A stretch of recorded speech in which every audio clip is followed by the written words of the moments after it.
Is all about the new Together We Are Beating Cancer campaign.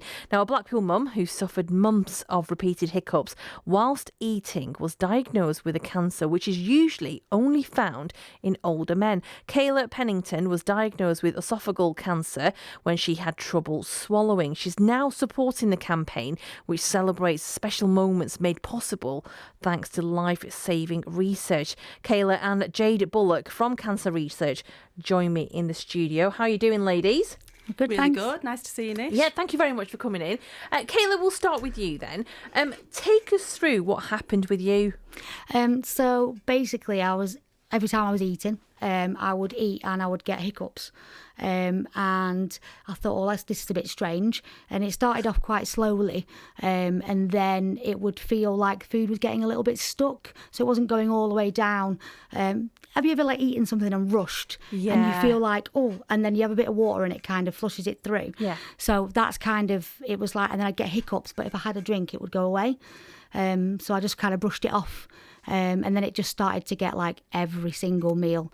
And then after a few months, it got to the point where I would need a pint of water to get a meal to go down because the food just wouldn't pass through without flushing it, basically. So was this any type of food or was it certain types of food that you're talking about here? I mean, soup and stuff was fine. I'm talking about general food. I mean, I wasn't really the soup kind of person until after. Yeah. But yeah, so anything I was eating, it didn't matter.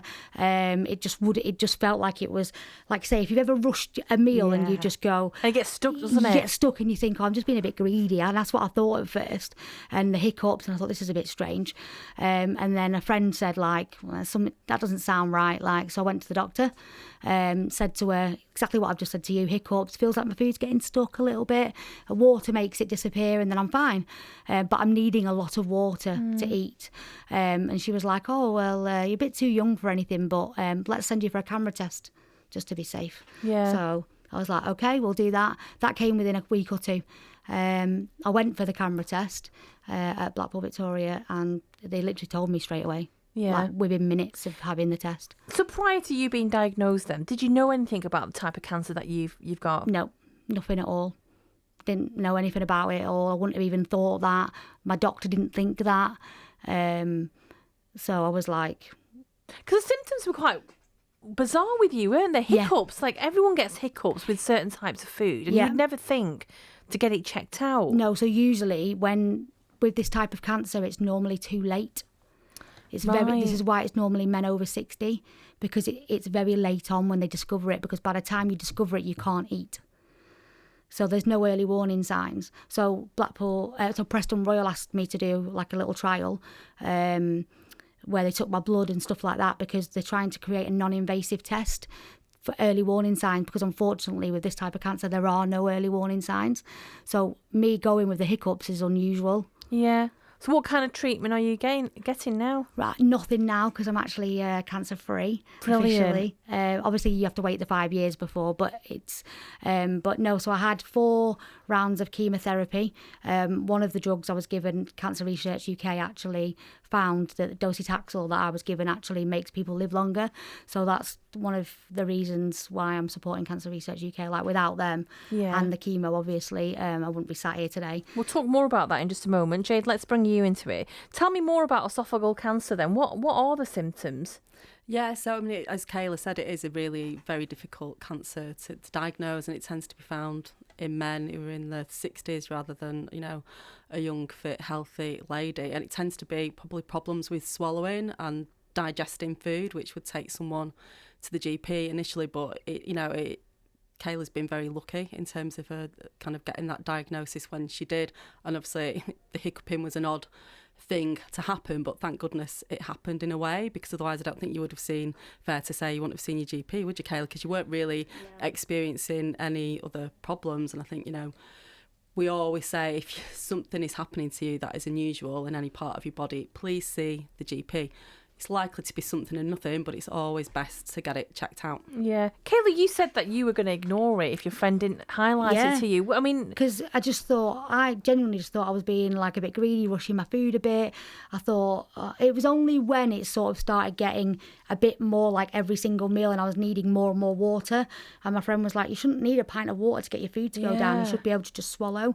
And I was like, oh, I'll wait till after Christmas. And he was like, no, you really need to go. It's a good job he pushed you. So yeah, exactly, yeah. So I did. And this is why it's really important for me to let people know, you know, I've got a young daughter, things like that. And if I hadn't have gone, especially with this type of cancer, because there's no early warning signs as such, and because it can be really late on when they discover it, the prognosis generally is about 20% survival, and they originally told me it was 50-50. They didn't think that I could be on a curable pathway to start with, because it's that serious, because it can spread very quickly. It's too late before you discover it.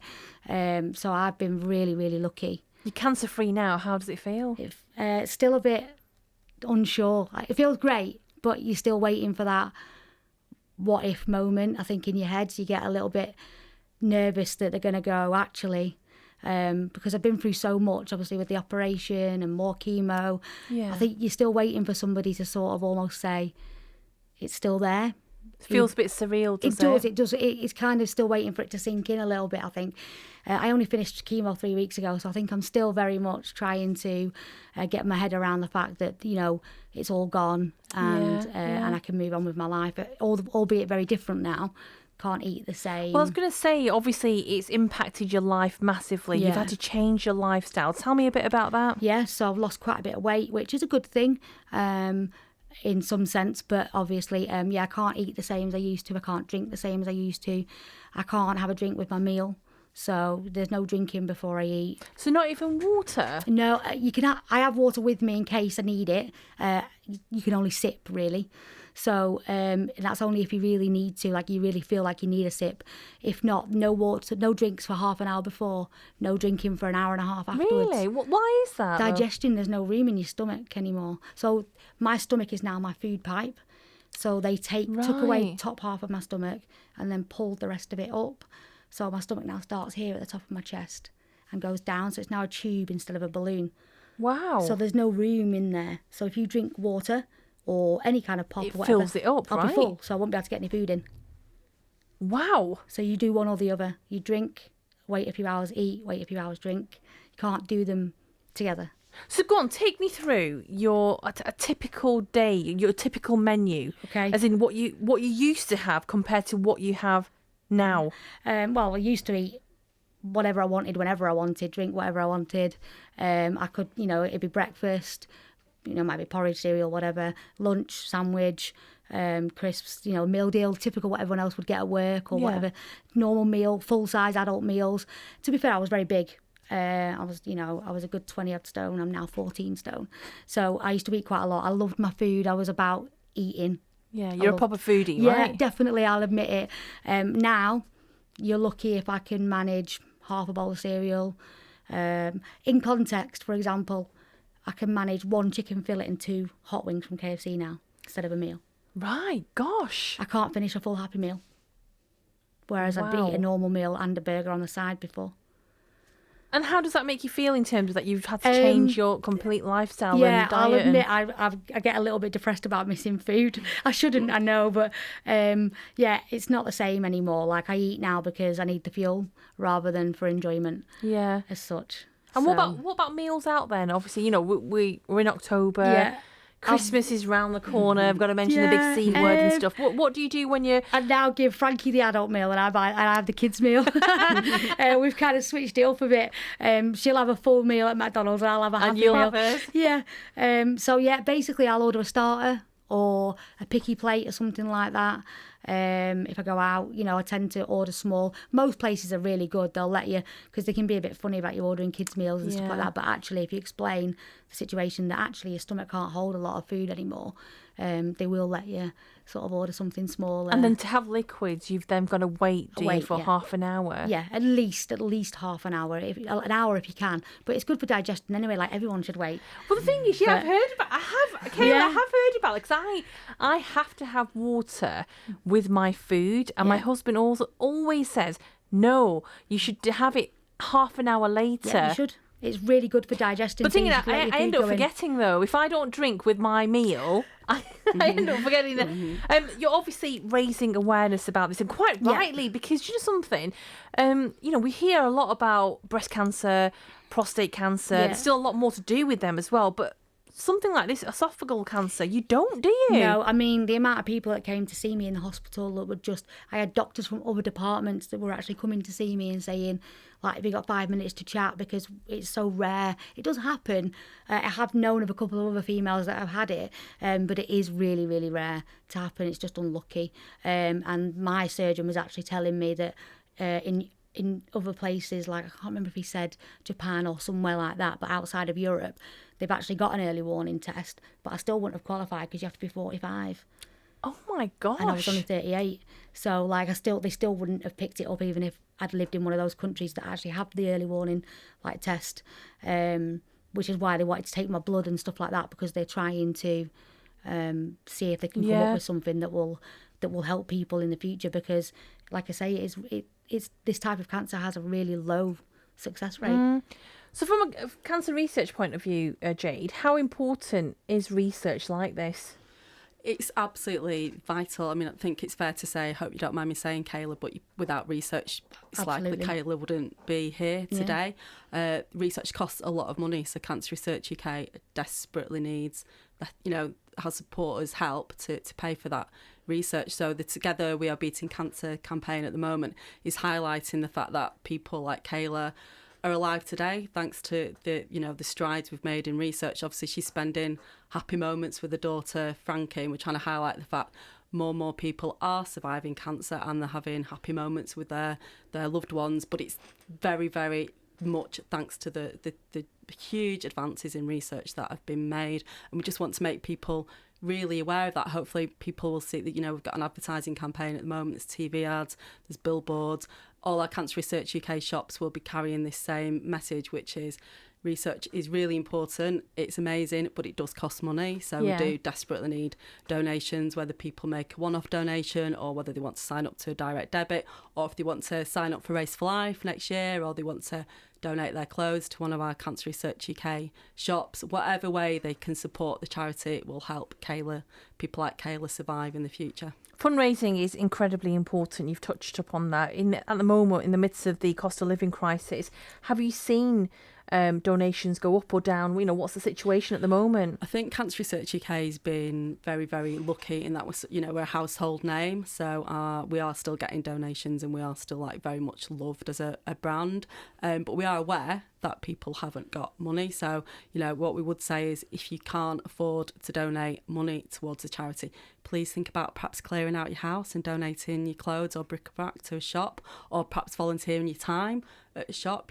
It's difficult times, but I think we have been quite blessed in that people still support us. Kayla, why were you so... why did you want to join up with the campaign? And obviously, it's made a massive difference to you and it supported you, but... What are you going to get out of this? Why are you raising awareness for this cancer? Because it's important that people, to be honest with you, it's more important that people go early. Go and get yourself checked. It's important. After everything I've been through, it's really important to me that people out there realise you think that it's something so simple like the hiccups and I'll just ignore it, and it could have been a completely different outcome, and I've not had any cancer in my family or anything like that, so it was a big shock to me to be told, and a big shock to my friends and my family and everything, and we've done everything we can. We did Race for Life this year.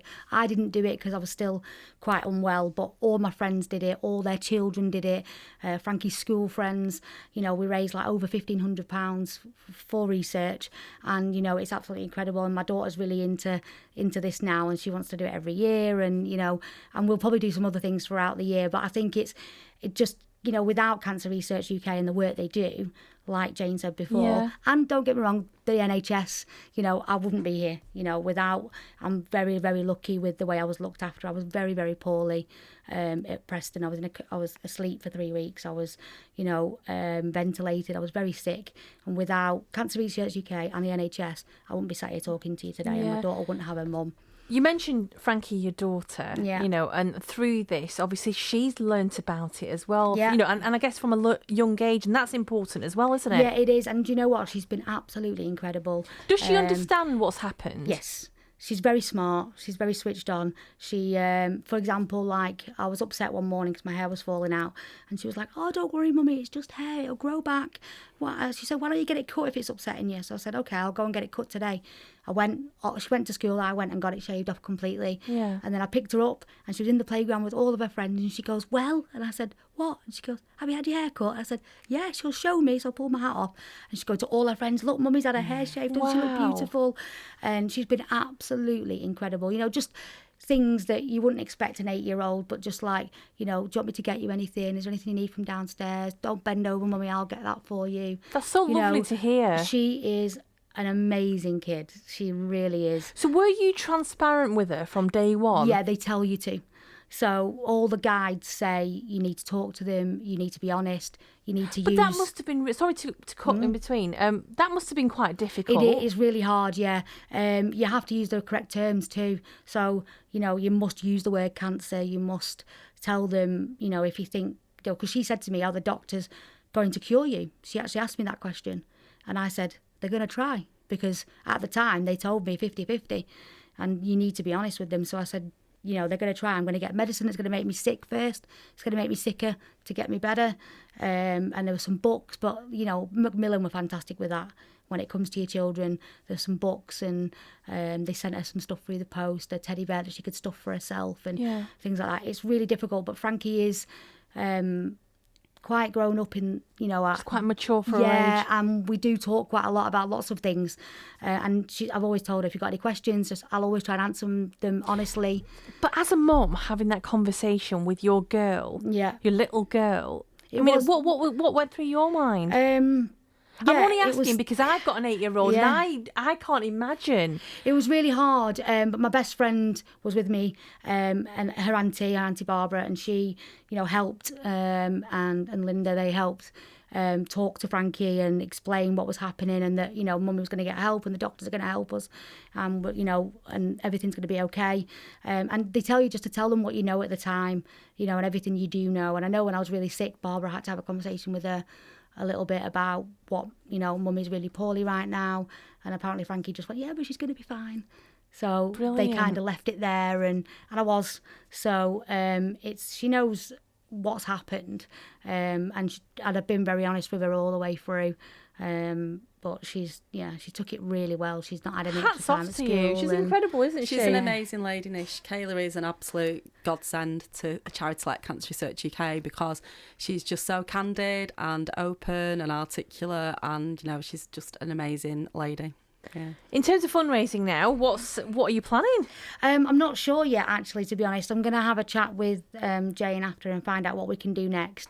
I know, obviously, we'll all definitely do Race for Life again next year, because that's a big one. And to be fair, because of where I work, we've done Race for Life for the past 15 years, because Tesco was the sponsor. Yeah. So I've done it a long time anyway, but last year obviously was a lot more important. Yeah. But no, Frankie's definitely keen to get involved in more things and raise money and stuff like that. Like there's things like bubble rushes and colour runs and all sorts, isn't there? Sure, you'll be able to think of lots of wonderful and crazy ideas. And I know I'll be able to get everybody in, because they're always up for this sort of stuff. Yeah. I've not got anything planned in the diary yet. I've only just started my physio and getting stronger again. So I'm hoping next time, whatever we do, I can actually get involved in 100%. as well. Yeah. It's been lovely talking to you. Thank you so Thank you much for for having sharing me. your story.